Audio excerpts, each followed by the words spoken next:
আচ্ছা, অত্যন্ত স্বনামধন্য অফিসার ইনচার্জ মতলব দক্ষিণের সালে আহমেদ, উনি ফ্রেঞ্চ জোন সোসাইটির আজীবন সদস্য পদ নিলেন। তো কি কেন নিলেন যদি একটু সংক্ষিপ্ত সারে বলতেন। না, আসলে আমি ফ্রেঞ্চ জোন সোসাইটির যে কার্যক্রম, ওদের যে মানুষের প্রতি সহযোগিতা, সহানুভূতিতা, মানবতা, এগুলা দেখে আসলে আমি খুব মুগ্ধ হয়েছি। এবং সমাজে এত সুন্দর কাজ করতে পারে, এটা যদি ফুটাইয়া তুলে যারা এর পাশে যারা থাকবে, তারা যদি না থাকে তাহলে এটা অনুভব করতে পারবে না।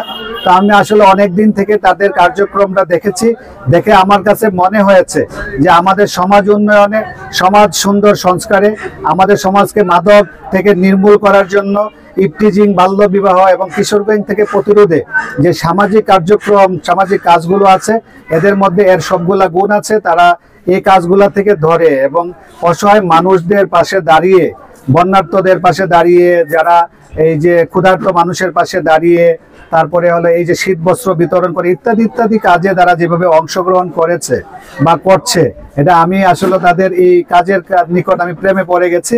আমি এই জন্য আমি মুগ্ধ। আমি চাচ্ছি তাদের পাশে থেকে আমিও যাতে এই কাজে অংশগ্রহণ করতে পারি। এই জন্য আমি সদস্য পদ চেয়েছিলাম, হয়তো আরেকটু বড় পদ পেয়েছি আর কি। তো চাওয়ার থেকে পাওয়াটা আসলে বেশি তৃপ্তি আমার। তো আমি আশা করি যে ওদের জন্য দোয়া এবং শুভকামনা থাকবে।